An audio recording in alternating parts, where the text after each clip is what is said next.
أشهد أن لا إله إلا الله.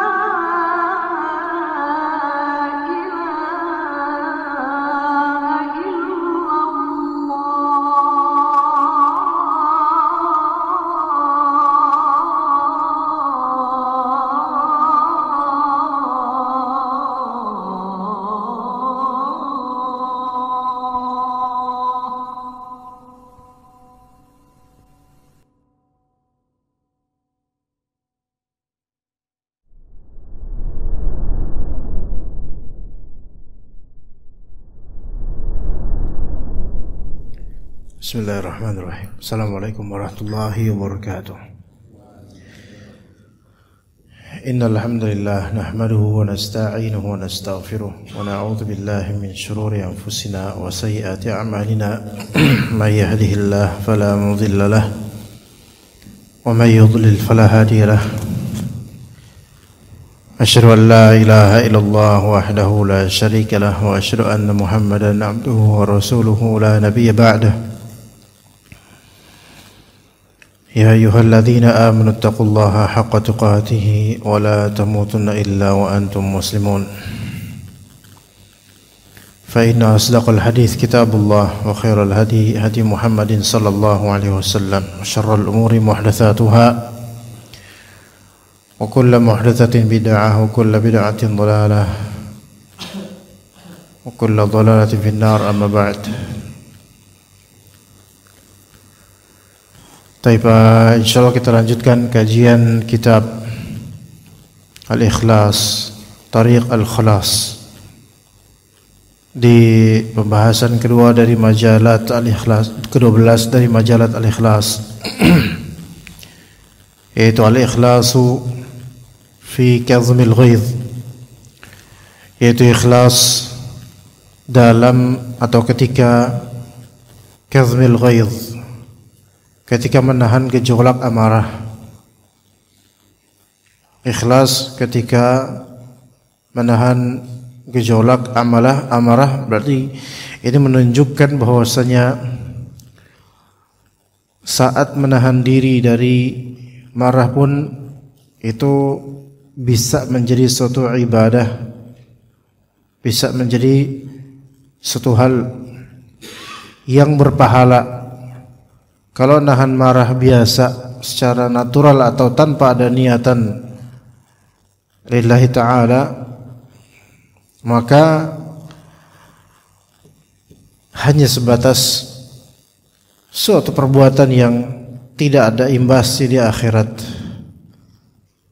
Dan pada pembahasan kali ini kita lebih mendekatkan pada keikhlasan, walaupun dalam menahan marah atau sabar, tidak emosional atau tidak mengeluarkan kalimat dan gerakan yang merupakan efek dari kemarahan. Yang dikatakan di hadis ini, di pembahasan ini dikatakan dalam hadis Ibnu Umar radhiyallahu anhuma,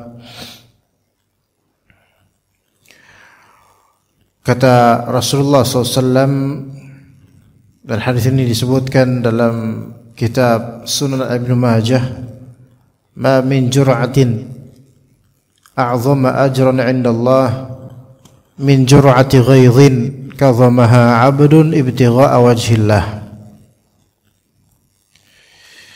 Tidak ada dari tegukan minuman yang lebih agung ganjarannya di sisi Allah daripada tegukan atau minuman kemarahan yang ditahan atau ditelan oleh hambanya, oleh seorang hamba karena mencari wajah Allah. Tidak ada minuman yang lebih besar ganjaran di sisi Allah jika diteguk minuman itu daripada tegukan minuman kemarahan. Jadi seolah-olah amarah yang bergejolak itu adalah minuman. Adalah minuman yang kadhamaha 'abdun ibtigha'a wajhillah, yang ditahan betul-betul, ditelan dan ditahan dari menampakkannya oleh hamba karena mencari wajah Allah, bukan sebatas karena pengen sabar aja, melainkan karena dia berpihak ke Allah atau dia mencari pahala. Maka dikatakan oleh penulis di sini, disebutkan juga dalam kitab Mirqat al-Mafatih Syarh Mishkat al-Masabih, yakzimuha di sini. Yakzimu jur'ati ghaidh, yaitu yabla'uha, menelan minuman emosi itu. Amarah, minuman amarah itu dia telan sendiri. Wa yamna'uha min izhariha, dan dia berusaha untuk mencegah agar tidak tampak. Dia berusaha itu. Maka ini ganjarannya besar. Ma'a kathratiha wa mal'i batinihi minha, bersamaan dengan banyaknya amarah tersebut dan penuhnya batin dia dengan amarah tersebut. Jadi udah terpenuhi sampai mulut pun seperti menahan dari keluarnya amarah itu. Kemudian kata penulis hafizahullah, wa mata 'alima al-'abdu ma fi kadhmil ghaidhi min ath-thawab al-jazil wal ajr al-jamil sahula 'alaihi.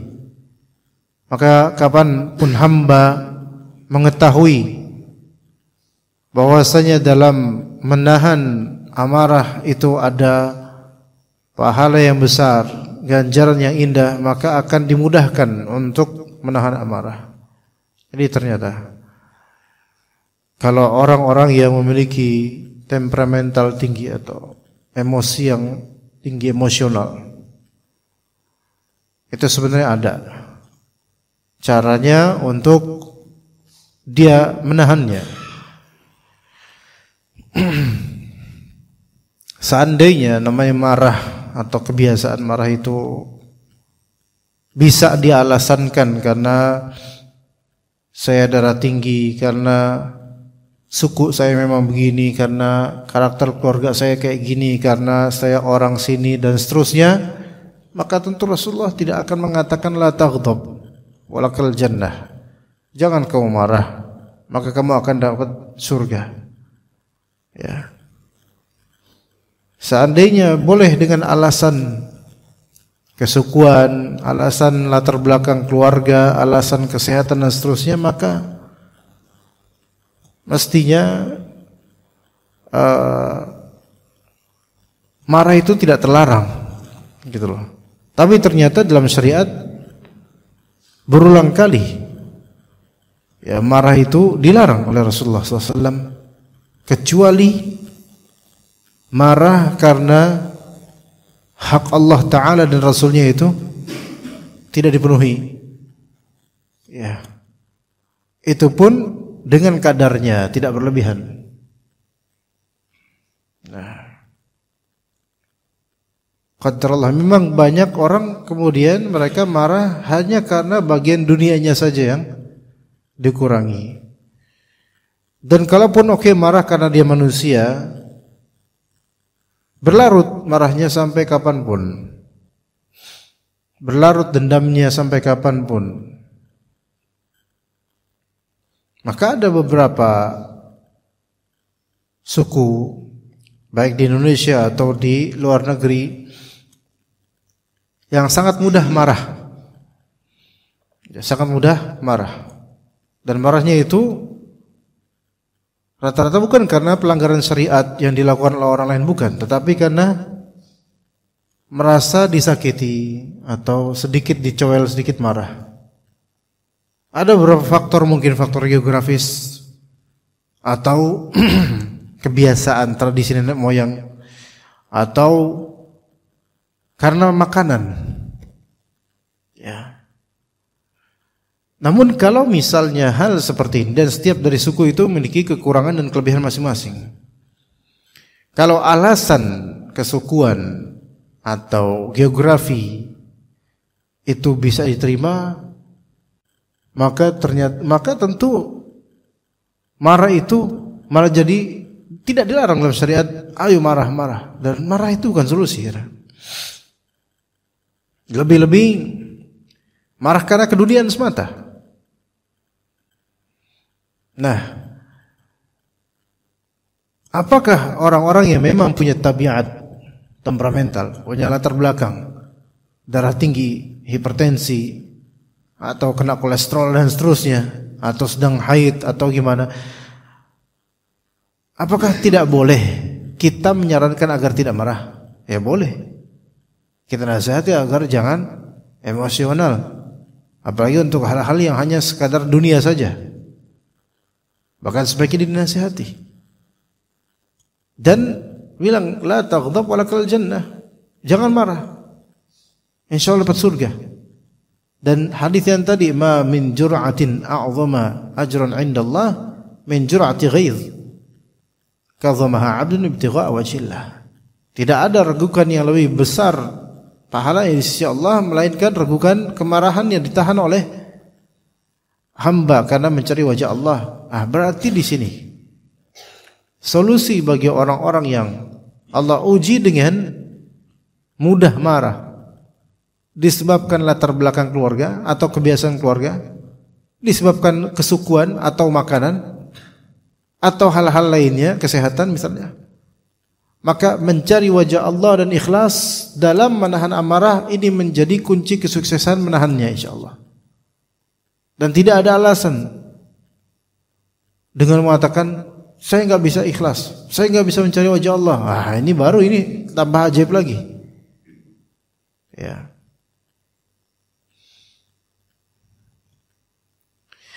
Zaman Nabi SAW, kita tahu orang-orang Arab karakternya itu lebih strong daripada karakter orang-orang kita. Tapi Rasulullah SAW tidak pernah marah karena perkara dunia, dan menyeru para sahabatnya, kaum muslimin, untuk tidak mudah marah untuk perkara dunia. Kecemburuannya itu lebih ke perkara akhirat dan agama. Dan berulang kali Nabi SAW menahan Umar bin Khattab dari kemarahan yang berlebih. Berulang kali Rasulullah SAW menahan beberapa sahabat dari kemarahan yang memberikan madarat. Ingat bagaimana orang Badui yang memang jahil, karena Badui juga, yang kencing di bagian masjid. Itu beberapa sahabat itu sampai menganggap ini penghinaan dan ada mungkin yang ingin menebas lehernya. Namun Rasulullah tahan semuanya, biarkan dia selesaikan kencingnya. Nah, apakah Rasulullah SAW memaklumi atau membiarkan ada sahabat yang marah karena hipertensi misalnya? Nggak apa-apa lah marah, darah tinggi dia soalnya. Atau Rasulullah membiarkan sahabat ini marah berlebih karena faktor dia memang sukunya sana, nggak apa-apa, memang suku sana terkenal pemarah. Enggak, melainkan semuanya jangan berlebihan. Semuanya jangan berlebihan. Maka manajemen kemarahan dan emosi ini ada dalam Islam, tapi diawali dengan apa? Tauhid. Diawali dengan tauhid, yaitu mencari wajah Allah, mencari pahala dari Allah. Dan banyak orang yang gagal menahan marahnya karena tidak mendasari tauhid untuknya dalam menahan marah. Seandainya kita menahan marah kita ke orang tua kandung kita misalnya, karena kalau kita marah kemudian mengangkat suara, durhaka, ingat Allah Azza wa Jalla, sehingga setelah itu mulai meredup dan terhalang lari. Itu ikhtiar yang pertama, yaitu dari hati. Dari hati, yaitu mencari wajah Allah, mencari pahala dari Allah, mencari ridha Allah, mencari apa yang ada pada Allah. Maka jangan marah. Ikhtiar berikutnya yaitu sesunnah Nabi SAW. Jika berdiri maka duduklah, jika duduk maka berbaringlah, jika tidak mampu maka wudulah, pindah wudu. Itu ikhtiar secara badan. Namun harus diawali juga sebenarnya ikhtiar secara qalbu, yaitu apa? Ikhlas. Ikhlas dalam menahan amarah. Manusia itu apa-apa pengennya itu ada timbal balik tentunya. Karena manusia makhluk berlogika. Apa feedback dan apa reward yang akan dia dapatkan dari sesuatu yang dia pertahankan atau korbankan. Kalau misalnya saya cuma nahan marah doang, ini saya menderita menahan marah. Apa keuntungan yang saya dapatkan dari menahan marah, kan gitu. Kalau keuntungannya cuman ya udah saya nahan marah supaya saya nggak makin tinggi aja darahnya. Cuman itu kadang manusia nggak tahan. Karena apa? Ya cuman itu doang. Cuman itu doang feedback atau ganjaran dari penderitaan saya menahan marah. Maka ada kemudian solusinya, yaitu mencari pahala dari Allah itu sebagai reward buat dia yang menahan marah. Ya, buat dia menahan marah. Jadi perlu dalam kadhmil ghaiz, dalam menahan marah itu perlu sekali mencari pahala dari Allah Azza wa Jalla. Juga ada hadis Nabi SAW, hadis lainnya, kata Nabi SAW, ana za'imun bi baitin fi rabadil jannati liman tarakal mira'a wa in kana muhiqqan. Aku menjadi penjamin dengan sebuah rumah di tepian surga bagi orang yang meninggalkan al-mira', meninggalkan debat kusir, walaupun dia posisinya benar. Ya. Ana za'imun bi baitin fi rabadil jannah min rabadil jannah atau fi rabadil jannah liman tarakal mira'a wa in kana muhiqqan. Ana za'im, za'im itu penjamin. Rasulullah yang menjamin. Di baitin fi rabadil jannah, yaitu dengan sebuah rumah di surga, di tepian surga. Dan itu enggak ada apa-apanya dunia itu dibandingkan surga. Liman tarakal mira', bagi orang yang meninggalkan al-mira'. Al-mira' itu kalau bahasa kita debat kusir. Dan kalau dirinci al-mira', meninggalkan mira', al-mira' di sini perdebatan yang antum ketahui hanya sekedar menang-menangan, maka ini sudah mira'. Yang penting gue menang, apapun caranya, tinggalkan. Ya. Al-mira' juga termasuk seperti perdebatan yang bukan untuk mencari kebenaran. Ya iya, untuk menang-menangan saja. Maka meninggalkan dan ngalah walaupun antum benar. Muhiq itu berarti orang yang memiliki hak. Antum sabar dan ngalah, antum tinggalkan itu walaupun antum rugi secara keduniaan. Maka Rasulullah SAW menjadi za'im, itu menjadi penjamin untuk orang ini insyaallah, yaitu suatu rumah di surga karena kesabaran orang ini. Tapi apa? Butuh ikhlas, ikhwan. Butuh ikhlas. Seorang anak meninggalkan perdebatan dengan orang tuanya, dan anak ini benar, cuman orang tuanya kayak orang tua. Maka anak yang ngalah bukan karena enggak mau amar ma'ruf nahi munkar, bukan. Tapi memandang ini madharatnya lebih besar. Oleh orang tuanya mungkin punya riwayat ya, jantung dan semisalnya, yang kalau misalnya marah itu bakal gemeter gitu, dan langsung terjadi gejolak di fisiknya, dan dikhawatirkan ya terjadi yang enggak nanti. Maka cari wajah Allah, cari ridha Allah, cari pahala dari Allah Azza wa Jalla. Ya.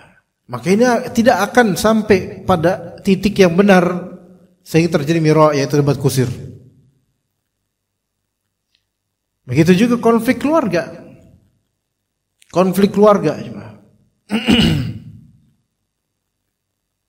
Ketika suami atau istri saut-sautan dan salah satu kemudian ini mira, ini bakal jadi debat kusir antar kita dan ngalah. Harus ada yang ngalah.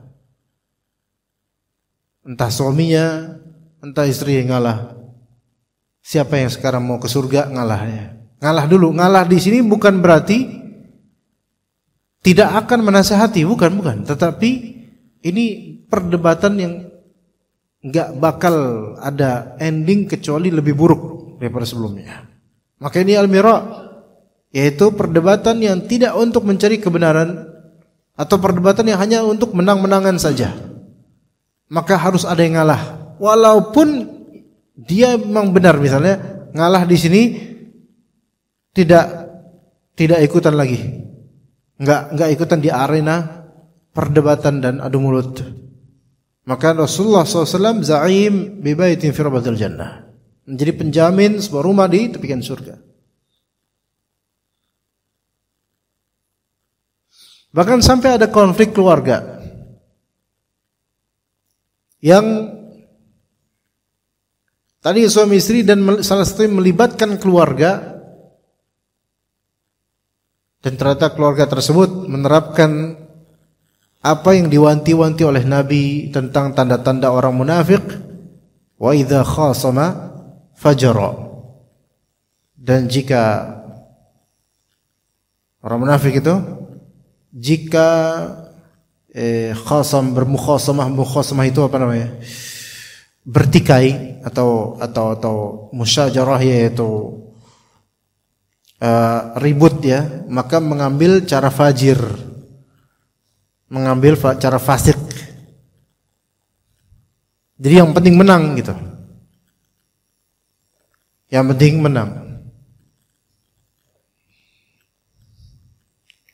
Maka menempuh jalan-jalan fasik seperti menyogok hakim misalnya, atau menyogok orang-orang di pengadilan misalnya, untuk bisa menschedule, menjadwalkan sesuai dengan keinginan mereka, dan untuk menerima keputusan, dan untuk memberi agar hakim pada finalnya akhirnya memberi keputusan yang menguntungkan mereka. Atau cara-cara fasik lainnya dengan memberikan saksi-saksi palsu atau bukti-bukti palsu, atau bukti yang didapat dengan cara ilegal, dengan cara yang curang, dengan cara dan seterusnya. Ini adalah bentuk idza qasama fajara, kata Nabi SAW, yaitu jika berselisih maka dia mengambil tindakan fajir. Seperti apa tindakan fajir, fasik? Yaitu tindakan yang tidak peduli dengan dosa. Tidak peduli dengan dosa. Kata Allah Ta'ala di surat Al-Hujurat, in ja'akum fasiqun binaba'in fatabayyanu. Jika ada seorang fasik datang kepadamu dengan suatu kabar, maka tabayyunnya, klarifikasi dulu. Lah kata para ulama, kenapa di sini Allah Ta'ala sebutkan fasik memberikan kabar? Kenapa fasik? Orang fasik itu adalah orang yang tidak peduli dengan dosa. Enggak peduli dengan dosa. Dia enggak mikirin dosa. Seperti jurnalis dan banyak wartawan yang mereka itu enggak mikirin dosa di akhirat. Orang-orang infotainment, orang-orang yang suka ghibahin para artis itu enggak mikirin dosa di akhirat. Fasik. Begitu juga dengan orang ketika berselisih itu enggak mikir tentang tanggung jawab akhirat atas kepalsuan, atas kedustaan, atas framing, atas bukti-bukti palsu, atau sikap-sikap yang berlebihan, atau mungkin sogok dan suap penyuap. Itu enggak mikirin akhirat, yang penting gue menang. Nah, ini masuk dalam mira nanti. Masuk dalam debat kusir. Kalau Anda berhadapan dengan orang seperti ini, kalau enggak punya power, mendingan ngalah walaupun Anda benar. Mendingan ngalah walaupun Anda benar. Lalu ya mungkin antum lah ya, Ustaz kalau misal kayak gitu mah kita zalimin nanti. Ya akhi, antum kok terusin, antum bisa keikut dengan jerat mereka. Karena orang-orang seperti ini sebenarnya pengen menjerat supaya kita itu emosi dan ikut dengan permainan mereka. Maka Rasulullah wanti-wanti, dan Rasulullah berikan apa? Berikan solusi dan kabar gembira bahwa beliau akan menjadi penjamin dengan izin Allah nanti, penjamin sebuah rumah di surga bagi orang yang meninggalkan al-mira, yaitu perselisihan, perdebatan yang sebenarnya hanya untuk menang-menangan. Ketika antum lihat bahwasanya orang-orang ini baik keluarga ya lawan atau partai lawan atau RT lain atau pihak lain atau tetangga lain, antum baca mereka ini hanya menginginkan menang saja. Kalau kita ingin pun mereka akan membalikin dan enggak bakal, maka tinggalkan. Ketika kita enggak punya power ya, khalas enggak punya power, baik uang atau kekuatan fisik atau kekuatan suara, maka lebih baik kita diam tahan. Nah terus gimana ngebalasnya? Dia akan zalim terus. Percaya sama Allah Azza wa Jalla bahwasanya tidak ada orang zalim yang selamanya zalim, akan ada endingnya. Entah bagaimana caranya, Allah Ta'ala Maha Kuasa. Ingat Rasulullah SAW itu udah dizalimi oleh banyak orang musyrikin. Ketika enggak punya power, enggak punya banyak pengikut, bagaimana dizalimi Rasulullah SAW? Ada waktunya, ada masanya. Orang-orang zalim tersebut selesai urusannya. Tapi ya kita ini gimana caranya supaya bisa menahan diri dan kemudian meng-cancel diri dari arena perdebatan tersebut? Minta ridha Allah Azza wa Jalla. Yakin akan akhirat. Itu yang membuat seseorang itu kuat ketika dia tetap memegang prinsip syariat dan tidak mau ikut dengan jeratan arena perdebatan kusir ini. Ya, jadi ingat pahala dari Allah Subhanahu wa taala maka akan dimudahkan oleh Allah Subhanahu wa taala. Bertemu dengan kalangan atau pihak yang penghasut dan pembawa bendera debat kusir itu suatu fitnah dan ujian bagi sebagian dari kita. Apalagi kita itu berada di pihak yang benar dan kita merasa dizalimi dan kita nggak punya power, maka itu berat. Ya, fulan ada berita belakangan, tukang sayur keliling digugat ke pengadilan oleh tukang sayur ruko. Coba tukang sayur keliling gimana? Ya kan kalau tukang lauk keliling gimana? Tukang sayur keliling digugat ke pengadilan. Oleh tukang sayur beruko yang ada ruko. Yang enggak tahu lah ceritanya lanjut apa enggak tuh dia tuh mereka tuh. Tapi coba kalau terjadi, yang nyewa ruko berarti kan punya fulus misalnya untuk menyewa pengacara pengadilan. Ini tukang sayur keliling. Kenapa enggak sekalian tukang tahu bulat di gugat ke pengadilan oleh tukang tahu apa gitu? Tahu gerobak, sama aja Pak, gerobak juga keliling juga dia, malah lebih kelihatan rendah lagi. Ini pakai mobil ini, tahu bulat gitu. Yang sopir satu depan, satu di belakang, goreng di belakang gitu. Misalnya. Ada pihak-pihak yang dia karena merasa punya duit gugat ke pengadilan. Kemudian apa? Nyawa pengacara. Nah ini nggak punya pengacara. Ya. Walaupun sebenarnya di pengadilan kalau memang itu tindakan pidana atau apa nanti akan ada. Kalau memang ada tindakan pidana yang berpotensi berapa tahun penjara, maka biasanya pihak pengadilan akan dari negara sebenarnya memprovide pengacara gratis sepertinya. Ya kalau gratis ya gratis, fasilitas gratis ya gratis juga gitu kan. Maka kadang orang yang tidak memiliki uang tidak bisa menyewa pengacara, ini bisa menyewa pengacara atau sewa pengacara dia pengacara versi yang kelas sekian Sementara ini kelas top kalah. Kalah ilmu, kalah fulus, kalah jamu tolak angin juga. Bahasa ininya ya. Maka akhirnya kalah. Mau nggak mau walaupun dia benar ngalah. Kena getahnya. Kena imbas dari hukuman pengadilan misalnya, dan hakim hanya menjalankan tugasnya. Maka subhanallah, itu berat. Gimana caranya kita ketika dizalimi seperti itu tahan diri? Berat itu. Ya. Yang semoga nggak terjadi pada kita. Tapi bisa terjadi pada keluarga lain atau keluarga kita atau orang kita dapat cerita itu. Kita kadang bilang sabar, sabar. Ya, sabar selalu. Ya, kita selalu menyabarkan sabar. Tapi kadang penjelasan itu mesti lebih, Pak. Kadang orang sabar.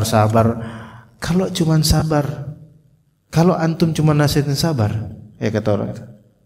Anda juga bisa buka chat GPT terus nyari cara supaya sabar. Ada nggak hal lain yang bisa antum beritakan ke Anda supaya Anda tetap bisa teguh menjalani ini? Yaitu hal-hal ini, itu mencari ridha Allah, mencari pahala dari Allah. Sebutkan hadisnya tentang kesabaran, tentang menahan gejolak amarah dan seterusnya. Tentang meninggalkan debat kusir karena Allah, sehingga Rasulullah menjamin buat dia yaitu apa? Sebuah rumah di tepian surga. Nah, ini menuntut ada sikap hilm, yaitu menahan diri dari bersikap responsif. Dan ini akhlak yang pernah kita sebutkan, akhlak hilm, akhlak yang sangat penting untuk menahan diri dari kekesalan. Kata penulis hafizallah, wa hadza innama yakunu mimman tahalla bil akhlaqil jamilah wa takhalla 'an al akhlaqir radhilah wa mimman tajara Allah taala.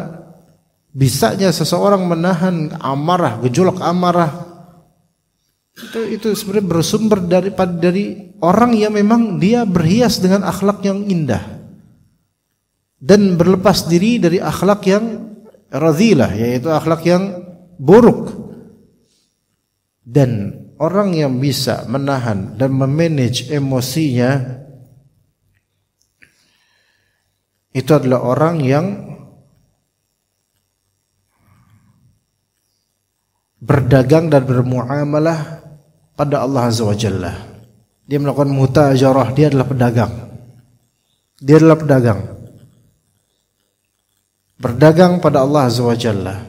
Kata wa mimman tajara ma'allahi ta'ala, yaitu dia membeli surga dengan harga emosi yang ditahan.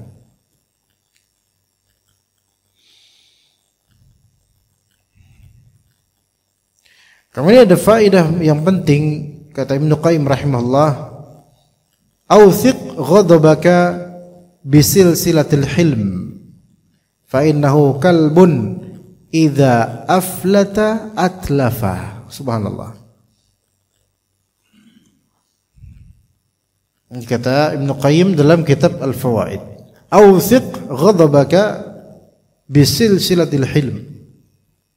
Ikatlah amarahmu dengan rantai kesantunan. Santun di sini hilm, yaitu tidak mudah bereaksi. Itu hilm, santun. Orang yang santun itu orang yang tidak responsif secara negatif, enggak mudah responsif. Sebaliknya, orang yang baru dicolok sedikit marah, ini jauh dari sikap hilm, jauh dari sikap anat, yaitu tenang, jauh dari sikap tenang. Gusar orang seperti ini coba. Nabi SAW pernah memuji seorang sahabat. Sesungguhnya engkau memiliki dua karakter yang sangat mulia, kata Nabi SAW kepada sahabat itu, yaitu al-hilm wal anat, yaitu sikap santun, tidak mudah responsif, dan tenang. Nah, maka ikatlah emosimu dengan rantai hilm. Diikat amarahnya diikat. Kenapa begitu? Fa innahu kalbun idza aflata atlafa. Karena ghadab, ya, kemarahan itu adalah anjing yang jika dia lepas dia akan merusak. Idza aflata, aflata itu lepas dari kekangnya.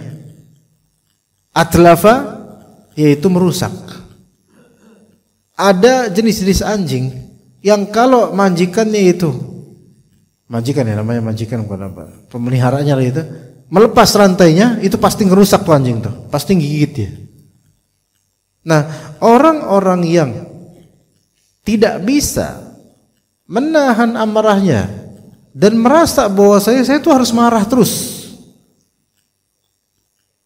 itu ibarat apa? Orang yang memiliki anjing dan dilepas terus tuh anjing itu. Padahal dia tahu tuh si guguk itu bakal gigit banyak orang. Sengaja dilepas. Artinya jahat gak nih? Jahat tuh. Jelek akhlak. Rata-rata yang punya anjing-anjing gak kayak gitu loh. Gitu. Ya. Anda nggak tahu juga jemaah kenapa kok di Indonesia ini kalau orang tuh emosinya kesel gitu mudah menggunakan kalimat seperti anjing gitu. Kenapa? Enggak kecoa atau kelabang lah gitu. Nah, anjing. Kenapa harus? Nah, ya kan? Ada kaitan antara emosi dengan anjing itu. Ya, ada kaitannya. Dan kalau kita tahu anjing, kita semua tahu bagaimana anjing itu kan menyalak, menggonggong. Suaranya mengeras. Walaupun di dekat kita gitu loh. Keras suaranya. Karena orang yang marah itu biasanya bersuara keras. Kenapa bersuara keras? Kenapa orang kalau marah suaranya keras terhadap yang dimarahi? Dan kenapa orang yang marah memukul? Bersuara keras karena nganggap dia tuh jauh nih orang, padahal dekat. Ingin memukul karena ingin menjauhkan orang itu dari kedekatannya. Makanya memukul, nggak gini kan, memukul. Itu. Kenapa orang marah kayak gitu? Ya, seperti itu. Adapun orang yang ingin menasihati dengan sayang, biasanya suaranya malah justru meredup kecil gitu. Marah itu berarti kan menganggap dia jauh. Tapi kalau orang dalam, walaupun dia marah tapi dia pengen nasihatin, dekat apa suaranya pelan. Nah, jangan kayak gitu. Ah, ini berarti menganggapnya dia dekat gitu loh. Dan gak bakal mukul karena, nah jangan kayak gitu, tush gitu, nggak mungkin. Ya. Nah, anjing kemudian gonggong orang yang dia gonggong gitu, padahal dekat tapi digonggong gitu. Antum bisa nggak bilang ke anjing itu, Pak? Wahai anjing, pelan-pelan, nggak usah emosian. Nggak mungkin, karena anjing nggak bisa ngontrol emosinya. Maka orang yang nggak bisa ngontrol emosinya, selalu apa-apa nyalak, selalu apa-apa gonggong, itu ibarat anjing sebenarnya. Yang dia, orang ini ngelepas semua emosinya. Yang kata Ibnu Qayyim, emosi itu adalah anjing. Jika dia dilepaskan terus, maka dia akan merusak. Dan benar, emosi yang mudah diceploskan itu banyak merusak. Merusak perasaan, iya. Merusak hubungan, iya. Kadang merusak harta juga, iya. Orang ketika emosi kan pengennya mecahin apa, lempar apa. Gitu kan? Jarang orang emosi terus kemudian malah habis itu dia malah benerin kabel karena emosi. Nggak ada yang mana mutusin kabel, mecahin sesuatu. Makanya emosi itu ibarat anjing yang jika dilepas emosi itu maka akan merusak. Dan jika ditahan, maka insya Allah semua akan lebih baik dan baik-baik saja insya Allah. Tapi gimana cara nahannya? Kalau cuma nahan doang tanpa reward yang tinggi, yang besar, manusia biasanya malas nahan. Apa pula yang saya bisa dapetin kalau saya tahan? Udah saya menderita nahan gejolak ini, nggak ada ganjaran pula. Maka ganjarannya apa? Ibtigha wajhillah, mencari wajah Allah. Ganjarannya apa?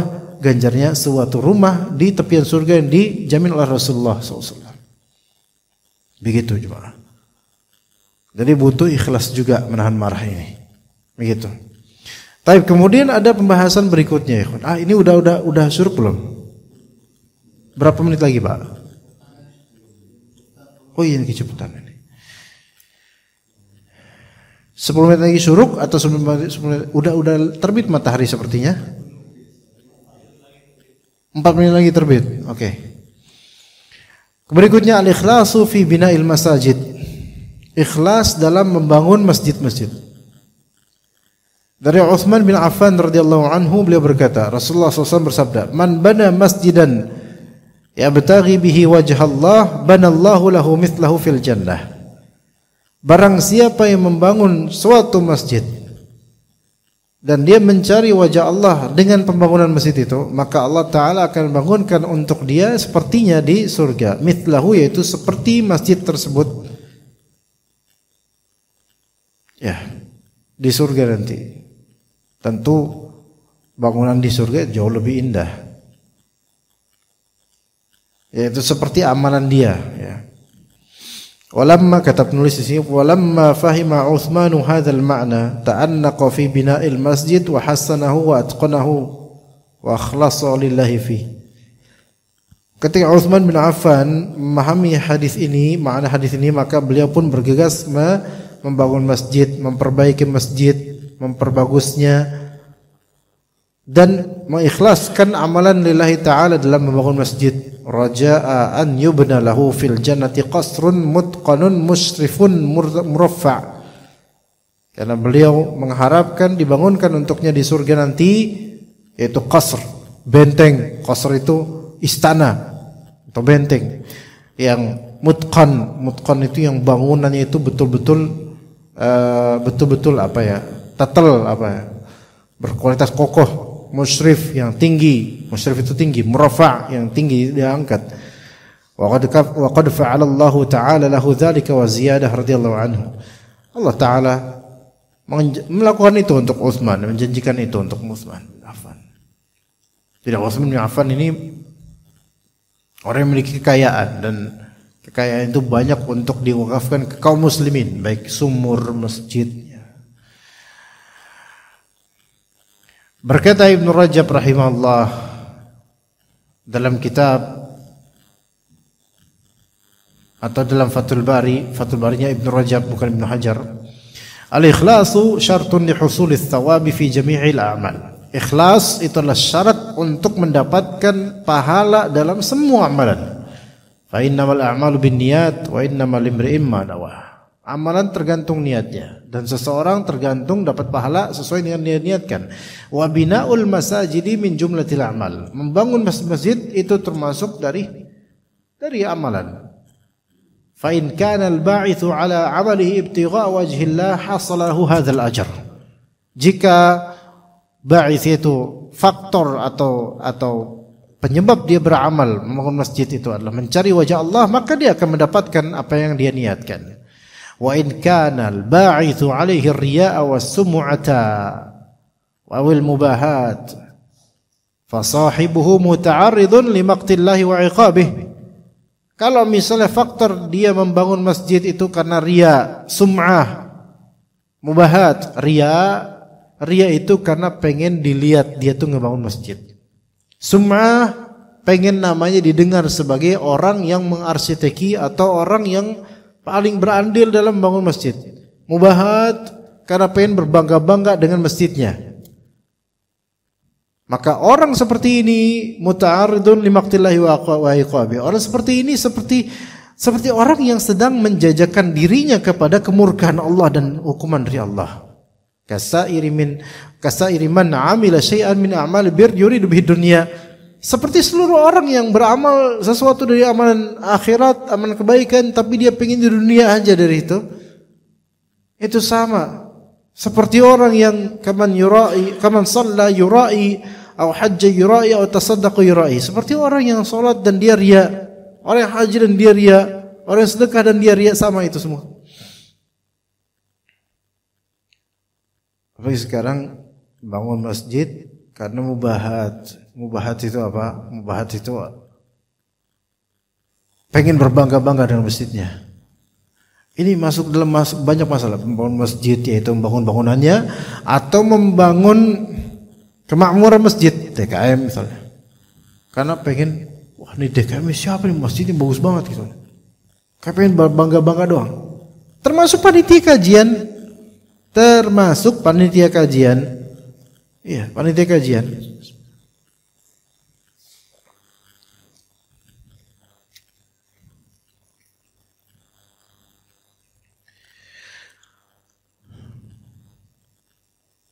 Dakwah sunnah itu Pak, dulu Pak, tahun 2000-an awal, ketika masih jarang banget antum dapat kajian sunnah.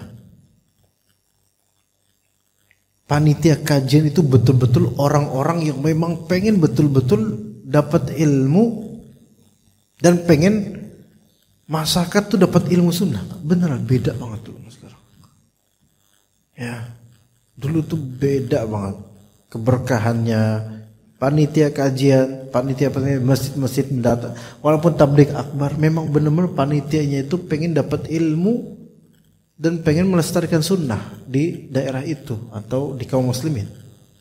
Beda Pak dulu, mentalnya beda.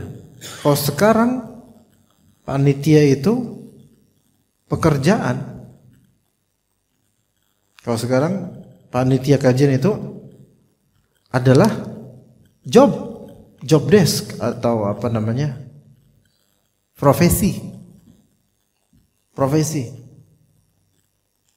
Dulu bukan profesi Pak, dulu sama kayak teman-teman DKM sini, maksudnya antum kerja di mana tapi antum ngurus masjid gitu loh. Ngurus masjid ini karena voluntary, karena nyari ridha Allah gitu loh.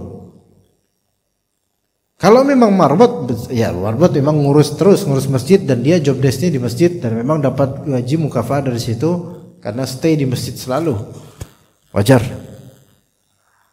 Itu hal lain ya. Karena memang harus ada yang stay di masjid dan menjadi marbot, harus ada. Bahkan ketua DKM dan jajarannya. Tapi kan rata-rata kan pengurus itu mereka orang-orang yang bekerja di luar lingkup masjid atau di mana bekerja dan dapat penghasilan itu, dan bukan menjadikan ini sebagai apa? Sebagai apa namanya tadi, pekerjaan apa, sumber pencaharian. Kalaupun ia dapat pencari dari itu karena jasanya untuk masjid, fadl, sesuai dengan mungkin pekerjaan apa yang dilakukan di masjid, jasa yang masjid, mungkin bisa, mungkin karena kemaslahatan masjid telah dia tunaikan gitu loh. Tapi kembali ke yang tadi, kajian-kajian. Sebagian dari orang kalau mendirikan majlis ta'lim atau MT, alhamdulillah ikhlas lillahi ta'ala dan pengen melestarikan dakwah sunnah kaum muslimin, maka ini pahalanya besar banget ini. Tapi kalau menjadikan itu hanya sebagai profesi dan dia tahu di situ ada lumbung duit yang banyak, sehingga yang terjadi berbangga-bangga dengan, walaupun gak dapat duit dari itu. Karena berbangga-bangga itu gak mesti harus menghasilkan duit Pak. Berbangga bisa menghadirkan atau mengundang ustadz-ustadz besar yang terkenal. Selalu pengennya ustadz-ustadz yang besar yang terkenal dan selalu pengennya tematik. Fenomena ini bukan hanya di Jakarta, di Bekasi, di beberapa tempat seperti ini. Dan ini bahkan sampai mengganggu kajian-kajian lain yang sudah rutin. Ini terjadi.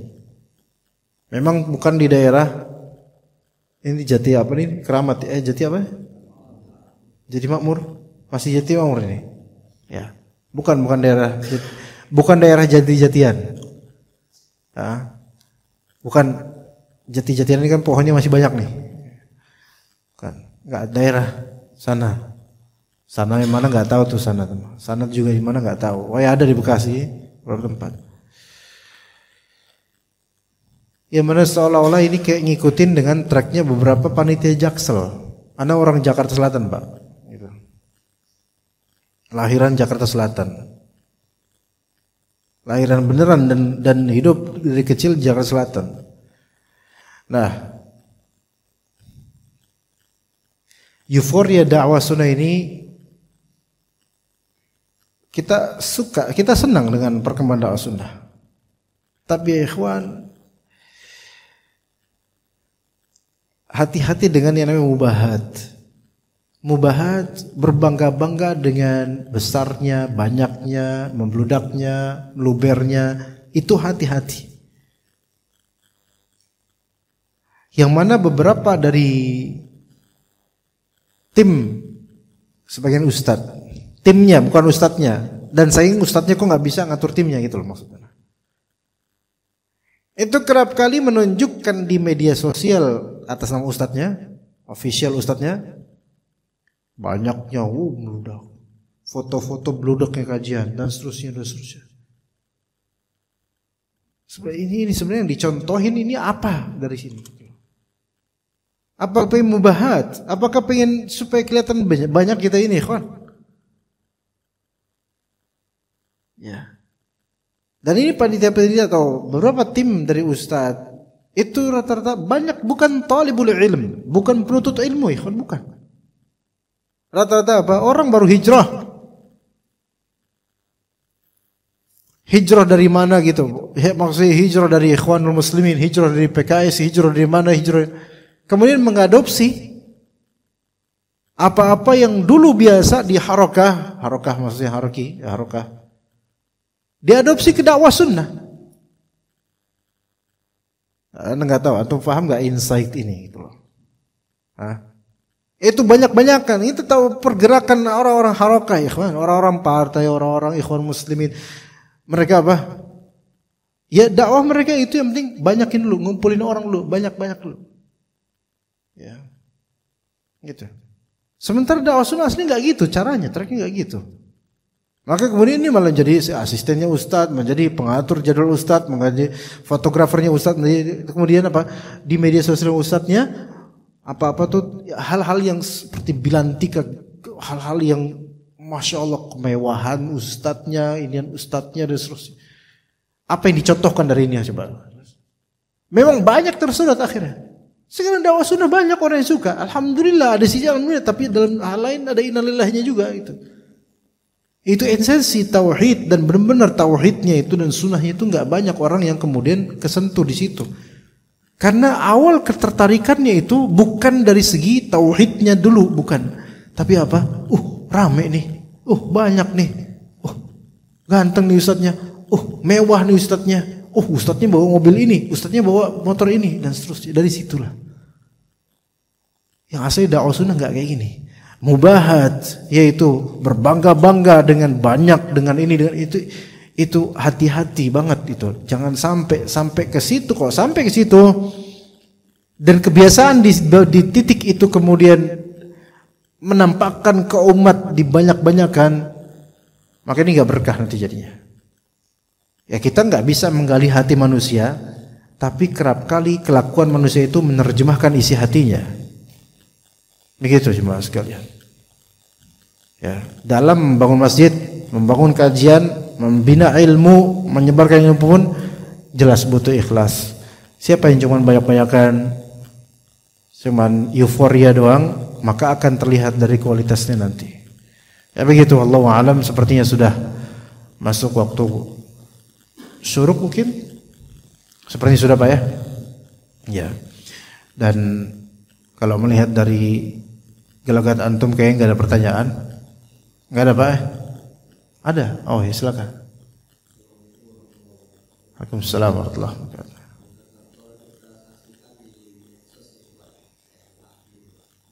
Kayak apa Pak? Dalam HP, ya. Kita saksikan kajian itu. Ya Bapak, itu buat live streaming Pak itu. Ya. Kan seperti kayak ustadz yang terkenal gitu Pak ya. seperti ya ustadz-ustadz yang udah kondang gitu ya, ustadz-ustadz salaf Siapapun gitu itu, ya. Misalnya Pak Ustadz, nggak usah disebut, ya, siapapun ya, itu. iya siapapun itu ya. Apakah ini termasuk dari mubahat yang Bapak bahas tadi itu? Kan? Ya. Siapapun itu, mau ustadz salaf ke, mau non salaf ke. Anda selalu mengingatkan diri Anda dan juga semua dari kita. Mungkin baik ustadz sunnah, ikhwat sunnah ataupun yang dilabeli sunnah, mungkin kita nggak melakukan kebidahan, Pak. Tapi siapa yang menjamin kita tidak melakukan kesyirikan? Hatta orang paling keras dalam melawan syirik, paling tahu tentang tauhid, siapa yang menjamin hati selamat dari syirik? Kalau syirik itu seperti semut hitam di batu yang hitam di kegelapan malam, nggak ada yang bisa menjamin dirinya selamat dari syirik. Wong Nabi Ibrahim aja apa bilang? Wajnubni wa baniya an na'budal asnam. Jauhkanlah diri saya, Nabi Ibrahim loh, bapaknya para nabi, jauhkanlah anak-anak keturunan saya dari penyembahan terhadap berhala. Ini penyembahan berhala ini kan syirik yang jelas-jelas tampak banget, itu aja khawatir. Pak, nyembah patung. Sekarang orang muslim nyembah patung, Pak. Susah nyembah patung. Ada nggak orang misalnya orang Hindu, nyembah patung yuk, nggak bakal mau, antum yakin? Itu aja masih dikhawatirin Nabi Ibrahim alaihissalam. Apalagi yang jauh samar banget gitu loh, samar banget. Bukan nyembah patung, nyembah popularitas, nyembah followernya sendiri, nyembah subscribers. Ini kita nggak mengatakan ustadz-ustadz yang salah, nggak full ustadznya, bukan. Ustadz. Ya tentu ustadz bisa aja berbuat syirik, riya bisa, sum'ah bisa, berbangga-bangga dengan follower, dia bisa juga. Siapa yang nggak bisa? Termasuk Anda juga bisa begitu. Dan semoga Allah jaga Anda dan juga para ustadz yang menuju sunnah, insya Allah mudah-mudahan Allah jaga. Tetapi siapa yang menjamin? Kita nggak bakal mungkin berbuat bid'ah ini, mungkin nggak melakukan, insya Allah mudah-mudahan nggak, karena itu udah jelas banget gitu. Tapi syirik siapa yang bisa menjamin? Siapa di antara kita, walaupun kita tahu banget tentang materi syirik, kita telah mengkhatamkan kitab tauhid, siapa di antara kita yang berani mengatakan saya telah mengkhatamkan tauhid itu sendiri sehingga nggak terjadi syirik pada diri saya? Siapa yang bilang itu? Nggak ada yang bisa menjamin. Walaupun ustaz senior apapun. Maka namanya mubahat dengan media sosial punya follower banyak, itu malah fitnahnya lebih besar daripada yang ecek-ecek. Ya. Tapi kita nggak mengatakan yang seperti ini dari ustadznya langsung, enggak. Ini rata-rata dari apa? Dari pengelolanya, dari manajemennya, dari manajernya, dari penguploadnya, dari ikhwan-ikhwan yang seringkali baru hijrah dan mengadopsi mekanisme dakwahnya orang-orang, mungkin orang harokah, orang mana dia adopsi yang dulunya seperti itu, kelihatan sukses, maka kita pakai untuk ustadz sunnah ini. Dan ikhwan-ikhwan baru hijrah ini nggak bermaksud buruk sebenarnya. Cuman mereka salah mekanismenya, sehingga ini ada keterpedayaan di situ jemaah. Maka mulailah kemudian ustadz ditampilkan sebegitu mewahnya, sebegitu dahsyatnya pengunjungnya dan seterusnya, dan itu yang banyak menarik orang-orang sekarang. Dan banyak menarik orang-orang sekarang, yaitu banyaknya follower, banyaknya nomor, berapa yang likes, itu yang lebih menarik. Antum lihat sekarang di beranda media sosial, di Facebook misalnya, tulisan murni faedah itu jarang yang like, kecuali kalau bombastis ya. Tapi sekarang kebanyakan mengikuti tema Instagram, yaitu foto atau video. Dan kalau antum, misalnya antum seorang ustaz, mengupload kehidupan sehari-hari antum bakal laku, Pak. Dibandingkan murni ilmu kajian ini. Benar, antum bakal lebih laku kalau antum biasa bersandiwara di depan kamera. Sandiwara. Banyak bikin sandiwara ini, bikin kayak bukan sinetron tapi short videos, video-video pendek, namun ada apa sandiwara gitulah, gitu. Apa istilahnya nggak tahu.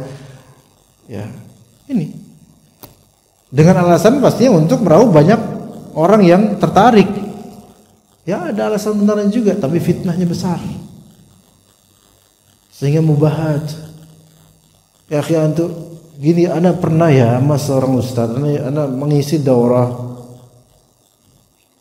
Dan semoga ini bukan hasad sama sekali, bahkan ana merasa naudzubillah min dzalik. Ada seorang ustaz yang populer sekali ustaznya. Ana ketika itu bersanding dengan beliau, semoga Allah jaga beliau dan jaga hati beliau sampai sekarang. Ini tahun 2017 dulu. Lagi booming-boomingnya beliau ketika itu. Lagi booming banget. Kalau anak kan padat merayap, ya biasa aja. Kayak macet di puncak pas liburan lah gitu. Nah, ada di suatu hotel lah kita ada. Dan itu the first time, pertama kali anak diundang mengisi kajian-kajian orang-orang kaya di hotel Bogor, ya di hotel Bogor, nggak disebutkan. Dan beliau juga dan bersama seorang dokter yang berpenampilan ustadz dan bukan ustadz. Ketika itu dokter ini masih apa? Masih belum dikenal dia. Tapi diikut sertakan. Sekarang udah terkenal dokter ini. Ketika itu masih belum terkenal itu, belum apa-apa itu ketika itu. Sekarang rujukan banyak pihak dari kalangan awam. Tuh bertiga. Ya. Dokter ini bukan ustadz. Nah di sini kemudian pas kita makan di restoran hotel yang mewah itu, karena ini ustadz ini sedang mencuat namanya ketika itu 2017, sedang booming gitu. Kalau anak masih patut merayap di jalanan puncak, beliau udah di puncaknya ketika itu, gitu kan. Nah kemudian apa? Pegawai orang restoran hotel itu, Pak Ustadz, boleh nggak foto-foto Ustadz? Itu malah satu meja loh sama anak Ustadznya, makan bareng sama anak ini. Anak juga Ustadz juga, kelihatan Ustadz juga gitu loh, insya Allah ya. Jenggot anak udah ada ketika itu. Ini mintanya mandi doang. Anak nggak dijak foto gitu. Bukan iri, bukan apa.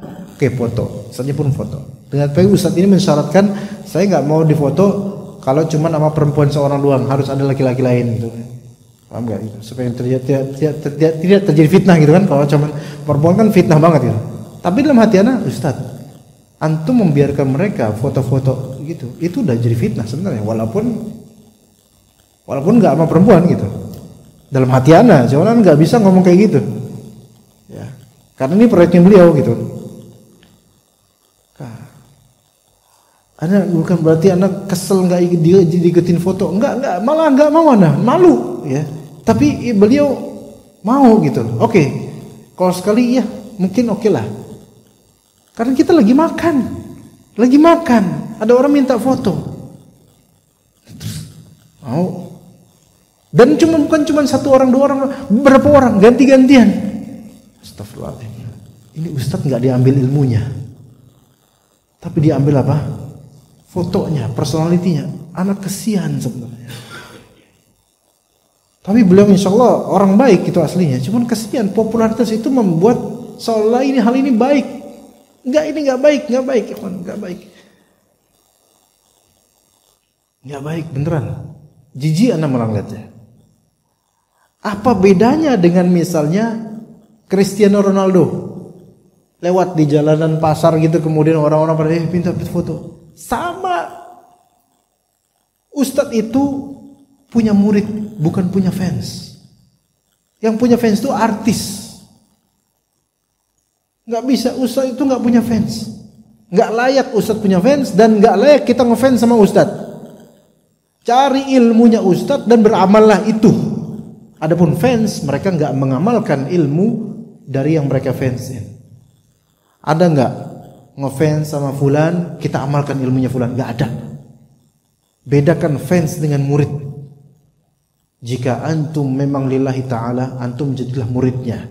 Tapi jika antum tidak mencari apa yang ada pada Allah, silakan jadi fansnya. Apa benefit yang kita dapatkan dari jadi ngefans pada ustadz? Yang seandainya kita tahu lebih dekat kehidupan ustadz-ustadz ini, antum akan kecewa karena setiap ustadz punya aib. Punya aib. Jangan ambil sisi fans, tapi ambil ilmunya untuk antum amalkan. Gitu. Maka salah kalau ustadz menawarkan kepada umat sesuatu yang menjadi bahan agar orang ngefans sama dia. Itu salah. Itu namanya mubahat. Tapi tawarkan ilmu, murni udah ilmu aja, udah kelas supaya orang beramal. Gitu aja udah gitu. Jadi yang ada pada beberapa kalangan mainstream sekarang di media sosial, mungkin timnya yang seperti itu menampilkan ustadznya kuantiti jemaahnya, kemewahannya, barangnya, kehidupan sehari-harinya. Ini menipu. Ini menipu umat juga sebenarnya. Dan juga mereka tertipu dengan postingan-postingan mereka sendiri. Murni aja ilmu supaya kita beramal, gitu aja. Ya begitu mungkin gitu Pak. Allahu a'lam, kita cukup sampai sini insyaallah. Barakallahu fikum jami'an. Sallallahu ala nabiyyina Muhammad wa ala alihi wa sahbihi ajma'in. Subhanakallahumma bihamdika asyhadu an la ilaha illa anta astaghfiruka wa atubu ilaik. Assalamualaikum warahmatullahi wabarakatuh.